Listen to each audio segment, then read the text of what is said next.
자, 저희가 지금 우리 왔는데. 김명환님, 아이고 안녕하세요, 오마이TV입니다. 아니, 아니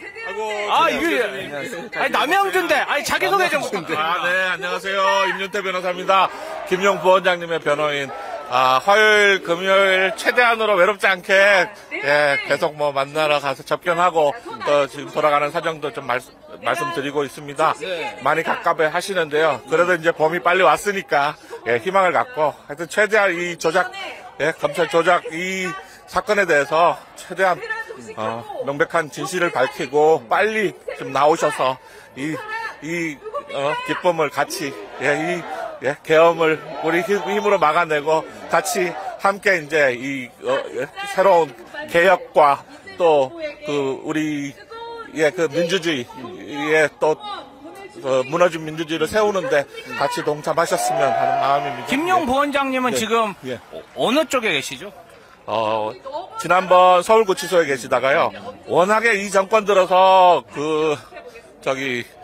구치소나 뭐 그런 데가 너무 과포화 상태라서 어디를 가나 뭐 150% 이상 막 이렇게 미어 터지다 보니까 상고심에 가게 되면은 서울구치소에 못 있고 딴 데로 옮기게 되세요. 그래서 화성직업훈련교도소에 계십니다. 화성시장에. 네. 근데 보석을 신청을 또 했지 않았습니까? 예, 근데 그게 안 받아들여졌나요? 그러니까 사건 자체가 지금 윤석열 정권 들어서 보통 일반 사건의 2배가 걸려요. 재판도 그렇고. 그러다 보니까 보석 신청이 들어간다 하더라도 사건들 워낙 많다 보니까. 근데 특히 이런 정치 관련된 사건은 사실 빨리 또 선고를 좀 해줘야 되는데 대법원 같은 경우는 서류만 심사하면 되잖아요. 그러니까 지난번에 우리 후보님 선고도 그렇게 빨리 잡듯이 지금 많이 이 조작에 대해서 왜곡에 대해서 그 다음에 특별한 쟁점들에 대해서 제대로 된 판단 없이 판단을 하더라도 부실로 이미 그들의 빨리 하에서 결정을 하다 보니까 너무너무 부실한 게 다 드러나고 있잖아요. 그런 상황이라면 빨리 심리를 해서 선고를 해야 되는데 그렇지 않다 하면은 좀 보석에 관련된 그런 부분을 빨리 회부해가지고 좀 절차 진행을 좀 빨리 하는 게 맞는 것 같은데 워낙에 지금 대법관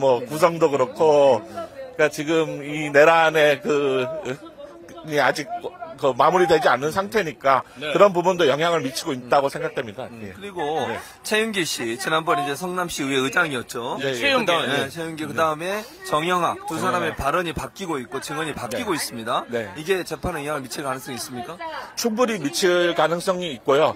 그다음 1심 이래로 2심 우리 변호인단도 판단하건데 이거는 너무너무 증거도 없는 걸 결론을 가지고 사건을 조작해서 만든 그런 시스템은 우리 후보님 재판이나 다 동일해요. 그다음 위증 교사도 마찬가지고. 그러다 보니까 이런 부분에 대해서 최윤길 씨 같은 경우도 그렇고 정영학도 지금 그 전에 어디 버린 서류 가지고 너무나도 우리가 봤을 때는 상식에 맞지 않고 짰다는 게 너무나도 드러났음에도 불구하고 그들이 그런 권력 하에서 그런 검찰이 신여로서 하수인 노릇을 하다 보니까 또 거기에 맞춰서 언론 자체도 그런 왜곡에 대해서 가담하고 또 과장되고 우리 죽이기에만 몰두하다 보니까 이런 결론 났는데 이제 분위기가 바뀌니까 이제 정영학도 이제 제대로 된 진술도 하게 되고 앞으로 남욱도 그렇고 진술들이 그러니까 뭔가 목표를 가지고 그들을 협박하고 형량 거래했다는 그런 사정들이 분명히 나올 거라고 저는 생각됩니다. 그래서 그래서 그런 일환들이 지금 하나하나 이제 불거져 나오는 거라고 생각합니다. 자, 이 김용 부원장이 지금 이제 옥중에 있지만 변호사님이 이제 면회를 가시잖아요. 그러면 이제 대선 관련해서 어떤 말들을 좀 하고 있습니까? 뭐라고? 대선 관련해서요. 계엄령으로 인해서 국민들이 이제 깨어나서 이렇게 한 거는 진짜 천운이다.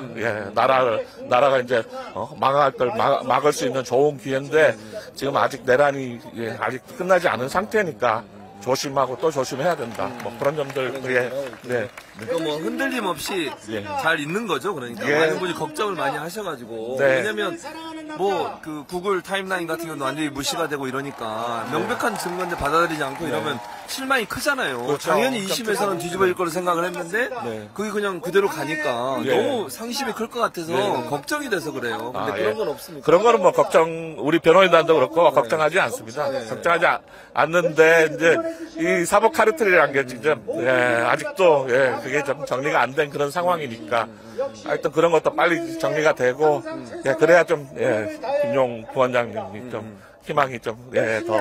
그럼 앞으로 검찰 개혁 어떤 방향으로 가야 된다고 생각하세요, 변호사님?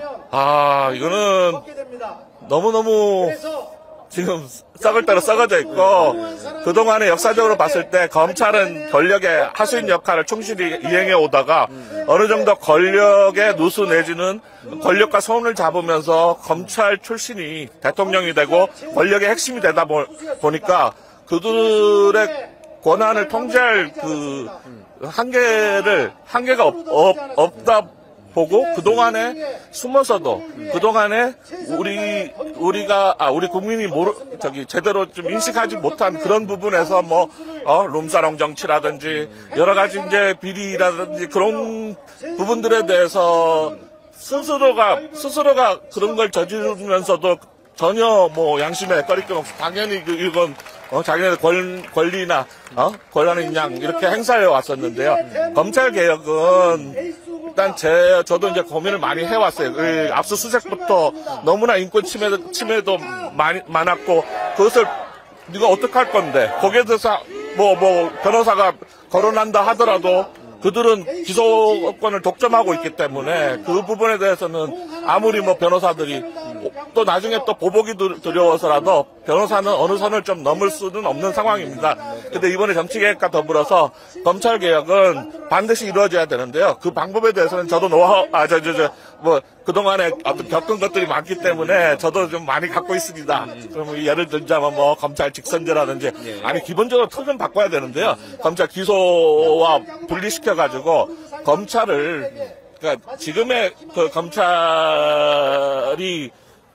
그 시스템 자체 검찰 제도에서는 이제 더 이상의 기대할 수 없기 때문에 아예 시스템을 바꾸고 기소청이 오히려 수사를 하는 경찰이라든지 수사청을 그러니까 인권을 감시하는 오히려 국민을 편에서 그걸 하는 기능을 하나 더 추가시키는 게 좀 좋을 것 같고요. 그렇지 당장에 지금 기소청으로 바꾸지 못하는 상황에서는 그러니까 권력과 이제 분리 독립시킬 수 있는 그러니까 검찰총장 직선제라든지 이건 비단 검찰뿐만 아니라 법원도 마찬가지입니다. 대법원 요번에 대법원 사건처럼 빨리 정치인을 갖다가 빨리 끌어내려는 그런 시도들도 봤지 않습니까? 그런 것도 다 기존의 권력과 이제 영합이 돼 있기 때문에 그런데 그런 걸 끌어낼 수 있는 제도가 필요하다고 생각됩니다. 그 다음에 사법왜곡죄. 사법왜곡죄는 독일의 이제 기본적으로 읽어봤는 그런 내용들을 살펴봤는데 그거는 우리가 추구하는 사법왜곡죄하고는 좀 다른 면이 있습니다. 근데 사법을 법을 해석하는 데 있어서 명백하게 잘못한 부분, 그 다음에 수사청탁, 그 다음에 하명수사 그런 부분도 선을 넘는 부분에 대해서는 본인이 저는 백앤머리 송사방지법이라고 그럽니다. 생각합니다. 왜 아무리 사건이 자기의 어떤 권한이 있다 하더라도 그러니까 부부 사이에도 백앤머리 와이프가 부인이 어떤 사건에 대해서 거론한다면 귀를 씻고 본인이 기피하고 회피하는 그런 제도를 만들어서 그렇지 않으면은 강력하게 처벌할 수 있게끔 만드는 그러니까 영미법 쪽인 경우는 이제 하나의 관습이라든지 구체적인 어떤 그런 사례들에 대해서 모르니까 그런 걸 서로 상의하고 일깨워주는 측면에서는 이제 관계 당사자들하고 얘기를 해서 그런 걸 바꿀 수도 있는데 우리나라 같은 경우는 독일법계를 개수했기 때문에 그러니까 이론으로서도 충분히 증거 법칙에 의해서 판단할 수 있는 거거든요. 그러니까 그 과정에서 이제 여러 가지 주변에 그런 그 위에 상명하복이라든지 그다음에 뭐 가까운 친구, 그다음에 또 뭐 가족, 또 아는 사람들이 그런 걸 갖다 부탁하는 그런 걸 끊어낼 수 있는 제도적 장치가 필요할 것 같고요. 네. 그다음에 한 가지 더 인성의 문제거든요. 법관은 마지막으로. 법률과 양심에 따라서 판단해야 되는데 법률은 그 기준으로 판단하더라도 거기에 따라서 자기 양심이 이렇다고 하는 순간 정치적인 어떤 판단 그런 것들이 개입될 수 있기 때문에 그 양심에 대해서는 아예 어렸을 때부터 그 공부하는 방식, 그러니까 암기만 가지고 누구를 제껴서 이기는 그런 승자 독식의 구조가 아니라 같이 더불어 살 수 있는 그 민주적인 소양을, 그리고 그다음 역사교육, 뭐 여러 가지 인성을 기준으로 하는 그런 하나의 과정도 좀 필요할 것 같습니다. 교육 과정도. 예. 너무 많이 하셔가지고. 너무 고생했어요. 저도 선거 끝나고 화성으로 가게 전화 한번 드리겠습니다. 꼭 전해주십시오. 선거 끝나고 간다고. 예. 감사합니다. 힘내십시오. 우리 경기도당 대변인님 있잖아요. 네. 저는 진득위원장님. 힘내십시오. 네, 아유, 우리. 분이서. 예, 감사합니다. 예. 감사합니다. 우리 임윤택 위원장님 네. 너무 고생 많으신 안녕하세요. 우리 반갑습니다. 네. 그러세요.